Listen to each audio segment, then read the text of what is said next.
नमस्कार, स्वागत है आपका एमपी तक पर। मैं हूं रवीश पाल सिंह।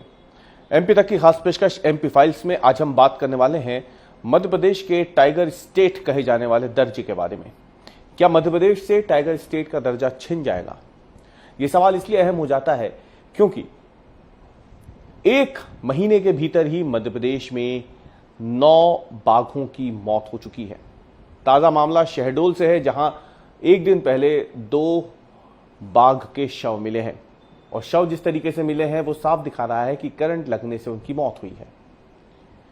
पुलिस ने इस पूरे मामले में कई लोगों को गिरफ्तार किया है, लेकिन सवाल यह है कि महज एक महीने के भीतर मध्य प्रदेश में 9 बाघ मर चुके हैं।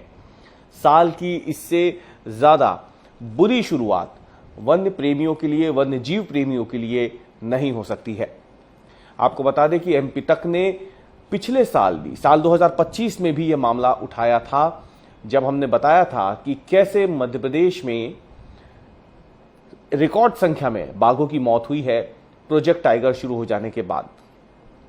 उस वक्त भी इस खबर को लेकर के कई प्रतिक्रियाएं सामने आई थी, लेकिन आज भी सवाल वही का वही बना हुआ है। क्या मध्य प्रदेश टाइगर स्टेट वाले दर्जे को हल्के में ले रहा है? पीछे क्या वजह है वो भी हम आपको बताएंगे, क्योंकि जो वन विभाग है या फिर जो वन्यजीव विशेषज्ञ हैं उनका कहना है कि ज्यादातर बाघों की जो मौत हुई है वो टेरिटोरियल फाइट्स में हुई है। टेरिटोरियल फाइट्स बढ़ती क्यों है, उसके पीछे की भी वजह हम आपको बताएंगे। हमने विशेषज्ञों से इस बारे में भी बात की, लेकिन इन सबके पहले आपको ये जानना जरूरी है कि मध्य प्रदेश में आखिर बाघों की स्थिति वर्तमान में क्या है। आपको याद होगा साल 2022 में बाघों की जनगणना हुई थी। वर्तमान में भी जनगणना बाघों की चालू है। माना यही जा रहा है कि मध्य प्रदेश में ही सबसे ज्यादा बाघ होंगे, क्योंकि पिछली बार जब जनगणना हुई थी तो पूरे देश में करीब 3,500 से ज्यादा बाघ थे और उनमें से अकेले मध्य प्रदेश में ही 785 बाघ पाए गए थे। लेकिन साल 2024 में 2025 में एक ही साल के भीतर 50 से ज्यादा बाघों की मौत भी हुई है और अभी मध्य प्रदेश में ही एक महीना बीता है। आज फरवरी की 3 तारीख है और 1 जनवरी से लेकर 3 फरवरी के बीच में ही 9 बाघों की मौत हो चुकी है। सवाल इसलिए गंभीर है, अगर इसी तेजी से बाघों की मौत मध्य प्रदेश में होती रहेगी तो फिर टाइगर स्टेट का दर्जा कैसे मिलेगा?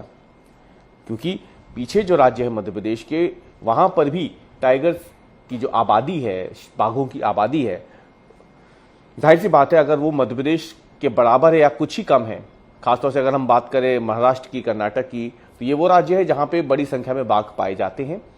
तो ऐसे मामले में मध्य प्रदेश का टाइगर स्टेट का खिताब जो है वो खतरे में पड़ सकता है अगर इसी रफ्तार से यहां बाघ मरते रहे तो। वर्तमान की क्या स्थिति पहले हम आपको वो बताते हैं और फिर हम आपको बताएंगे कि चिंता की बात क्यों है।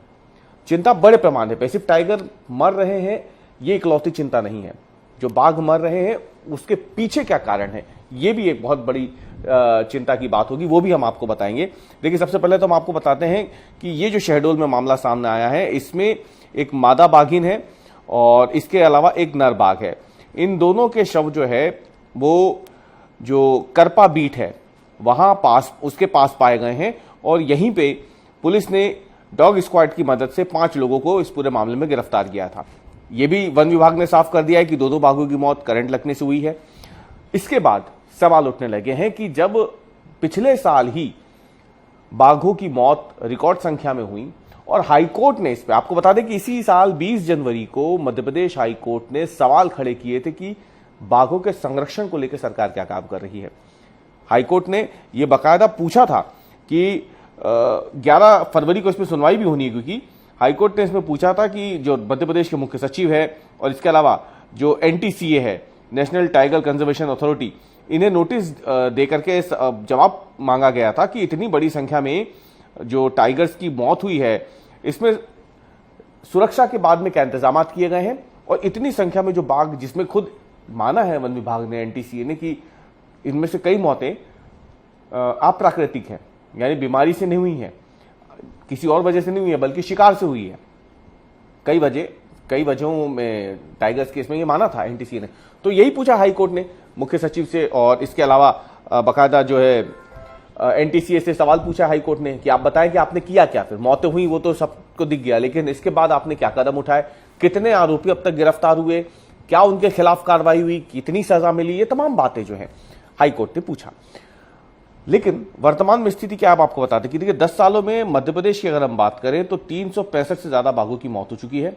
अकेले 2025 में, जिसकी बात मैं बार बार कर रहा हूं, 55 बाघों की मौत हुई। उससे एक साल पहले साल 2024 में 46 बाघ मरे थे, 2023 में 45, 2022 में 43, 2021 में 36 बाघों की मौत हुई थी। तो वहीं 2020 में संख्या 30 थी, 2019 में 29, 2018 में 19 बाघ और 2017 में 27। अगर देखा जाए तो 2018 और 2019 इस एक साल में ही 10 से ज्यादा बाघों की मौत की उछाल जो है वो देखी गई थी। इसके बाद सवाल उठने शुरू हुए थे, लेकिन जब पिछले साल ही रिकॉर्ड 55 बाघों की मौत हुई, जो कि पिछले 10 सालों में सबसे ज्यादा है, तो सवाल उठने लगे कि क्या मध्य प्रदेश में टाइगर सुरक्षित नहीं है, जबकि ये वो राज्य है जो कि टाइगर स्टेट के नाम से जाना जाता है। मध्य प्रदेश बहुत गर्व के साथ ही कहता है कि पूरे देश में सबसे ज्यादा बाघ हमारे पास है। तो फिर आखिरकार इन मौतों के पीछे की बड़ी वजह क्या है?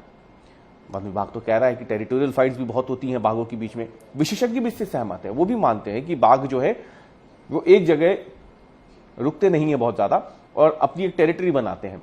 उस टेरिटरी में जाहिर सी बात है एक बड़ा इलाका शामिल होता है और कई बार टेरिटोरियल फाइट्स जो होती हैं उसकी वजह से बाघों की मौत होती है। विशेषज्ञ इससे सहमत है, जो दावा है वन विभाग का। लेकिन सवाल यह है कि मध्य प्रदेश में ये टेरिटोरियल फाइट्स क्यों बढ़ रही है?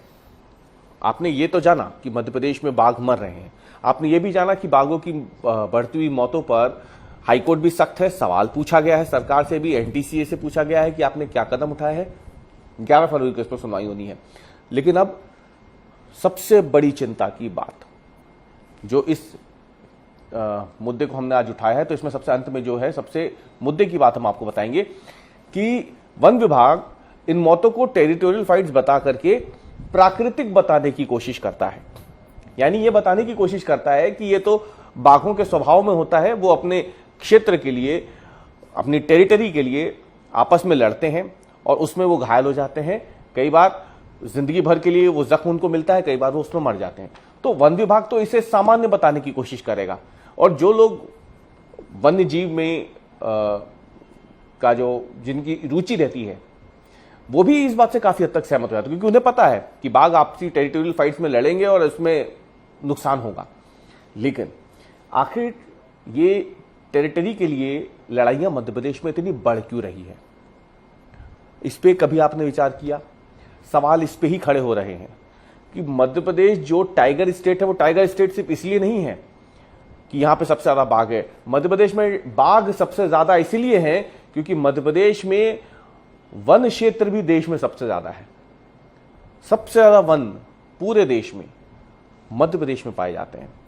जो ताजा जानकारी आई थी उसके मुताबिक मध्य प्रदेश में करीब करीब 77,482 वर्ग किलोमीटर वाला वन क्षेत्र है, जो कि पूरे देश में सबसे ज्यादा है।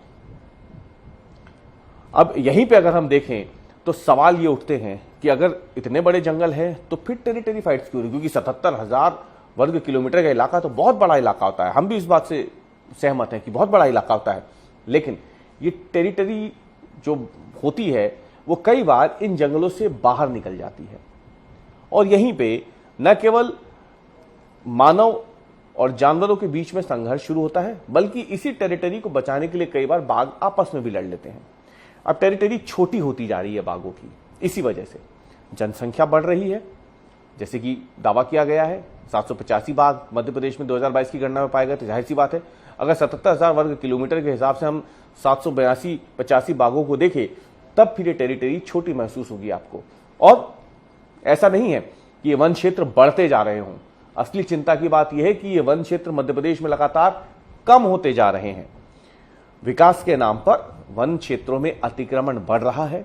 वनों को काट करके या तो कोई दूसरी परियोजनाएं आ रही हैं या फिर लोगों को बसाने के लिए वन क्षेत्र की बलि दी जा रही है। यह वो गंभीर बात है जो कि बाघों की मौत से जुड़े हुए मामलों में एक अहम किरदार साबित होती दिख रही है। जाहिर सी बात है वन क्षेत्र छोटा होगा तो अपने टेरिटरी के लिए, अपने क्षेत्र के लिए बाघों के बीच में वर्चस्व की लड़ाई होगी ही होगी और यही लड़ाई उन पे भारी पड़ती जा रही है। देखिए अगर बड़ा जंगल होगा, टेरिटरी बड़ी होगी तो जाहिर सी बात है बाघों को भी ज्यादा जगह मिलेगी और वो एक दूसरे की टेरिटरी में नहीं जाएंगे। लेकिन वन क्षेत्र छोटे हो रहे हैं, अतिक्रमण बढ़ रहा है, वनों की अंधाधुंध कटाई हो रही है और इसी की वजह से माना जा रहा है कि जो क्षेत्रफल धीरे धीरे कम हो रहा है वनों का, तो इससे बाघों की टेरिटरी भी कम हो रही है। और यही वजह है कि हम जिस जगह बैठ करके आपको ये जानकारी दे रहे हैं राजधानी भोपाल में, ये वो राजधानी है जहां के कोलार, केरवा, कालियासोत जैसे इलाकों में बाघों का मूवमेंट लगातार बना हुआ है। ये इकलौती राजधानी है पूरे देश की जहां पर बाघ इतने खुले तरीके से शहर के भीतर घूमते हुए कई बार देखे गए हैं।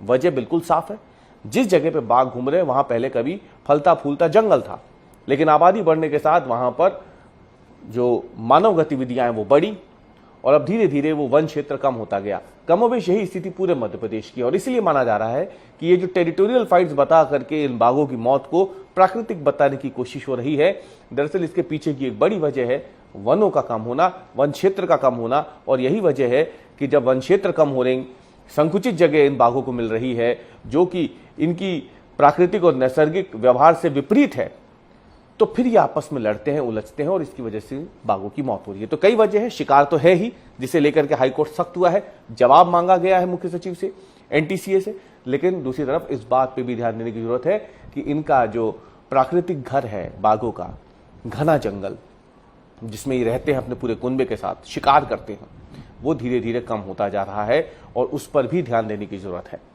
हमारी आज की चर्चा में इतना ही। कल हम फिर हाजिर होंगे आपके सामने एक नए मुद्दे को लेकर। आप देखते रहिए एमपी तक।